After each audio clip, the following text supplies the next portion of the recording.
আজকে থেকে 2.5 বছর আগে ত্রিপুরা রাজ্যে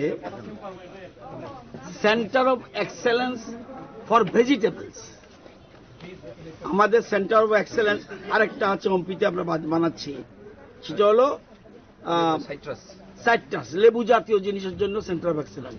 আমরা সেন্টার অফ এক্সেলেন্স করছি ফুলের জন্য লেম্বু ছড়াতে, আমরা সেন্টার অফ এক্সেলেন্স করছি মোহনপুরে শুধু ফুলের জন্য।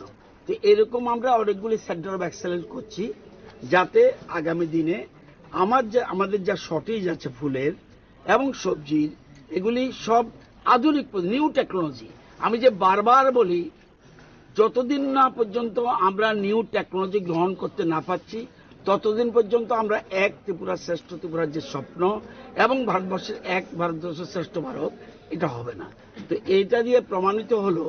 এখন এখানে দেখেছেন রিলে কাল্টিভেশন, একদিকে শশা শেষ হচ্ছে, শশা যেমন শেষ হচ্ছে, আবার সাথে সাথে টমেটো উঠে যাচ্ছে। এখানে এই এলাকার অনেক লোককে আমরা টেম্পোরারি এখানে কাজে লাগিয়েছি, তারাও ওখানে এক্সপার্ট হয়ে গেছে। তো এই সেন্টার অফ এক্সেলেন্স করে আমাদের রাজ্যে লাভ হয়েছে। আমরা এখান থেকে আমরা গত সিজনে আমরা প্রায় 3 লক্ষর মতো চারা এখান থেকে কৃষকরা নিয়েছে। এবং শুধু এটা নয়, এইভাবে কিভাবে কাজ করা যায় এটা দেখার জন্য বিভিন্ন জায়গা থেকে কৃষকরা আসে, আমরা এখানে পাঠাই প্রদর্শনীতে দেখার জন্য, এখান থেকে বুঝে যেতে পারে কি করতে হবে। সেই জন্য সেন্টার অফ এক্সেলেন্সটা করেছি। এবং আরও আমাদের বেশ কিছু জিনিসের উপর সেন্টার অফ এক্সেলেন্স করার প্ল্যানিং আছে। আমরা ধীরে ধীরে রাজ্যকে খাদ্য স্বয়ম্বর এবং সবজি, দানা শস্য, এই সব কিছুতে খাদ্য যেন স্বয়ম্বর হতে পারে, এই জন্য আমাদের মূল উদ্দেশ্য।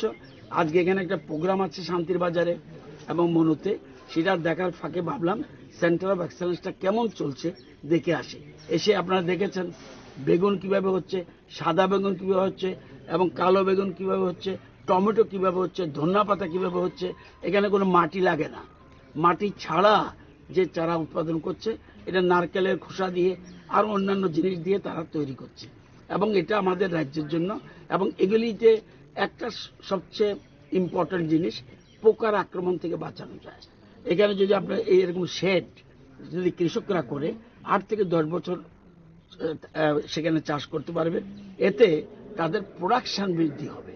যেখানে আমরা নর্মাল জায়গা করি, সেখানে এটা করলে ডাবলের উপরে প্রোডাকশন হবে, এতে কৃষকদের লাভ।